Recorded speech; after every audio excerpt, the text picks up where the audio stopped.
माजी मंत्री बच्चू कडू यांची जे मेळघाटमध्ये सध्या नौटंकी सुरू आहे, त्या मेळघाटच्या नौटंकीमध्ये त्यांनी म्हटलं की तुम्ही असं समजू नका की माझ्या डोक्यात फक्त गांधीजीच आहे, माझ्या डोक्यात भगतसिंगसुद्धा येऊ शकते।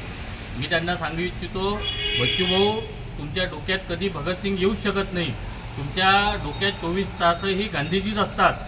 ज्या कागदावर गांधीजीचा फोटो छापलेला आहे ते गांधीजीचे कागद जमा करण्यातच तुमची पुरी हयात गेलेली आहे।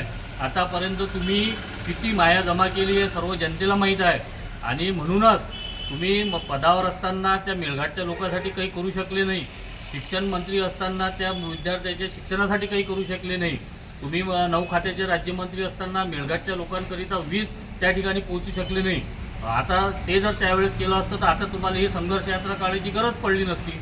म्हणून तुम्ही जे लोकांना सांगत आहे की गांधीजी नाही आहे, माझ्या डोक्यात भगतसिंग येऊ शकतो, तुमच्या डोक्यात कधीच भगतसिंग येऊ शकत नाही। तुम्ही गांधीप्रेमी आणि गांधीजींचा ज्या कागदावर फोटो आहे छापलेला त्याचे प्रेमी आहे, म्हणूनच तुम्हाला अचलपूरच्या जनतेनं सपशेल नाकारला आहे, आणि मेळघाटमध्ये जो तुमचा जो आमदार होता त्यालाही जनतेने नाकारलेला आहे। म्हणून ही तुमची मेळघाटमध्ये जे नौटंकी सुरू आहे ना, ही नौटंकी संपवून मेळघाटची माफी मागू आंदोलन यात्रा तुम्ही करायला पाहिजे, अशी तुम्हाला माझी कळकळीची विनंती आहे।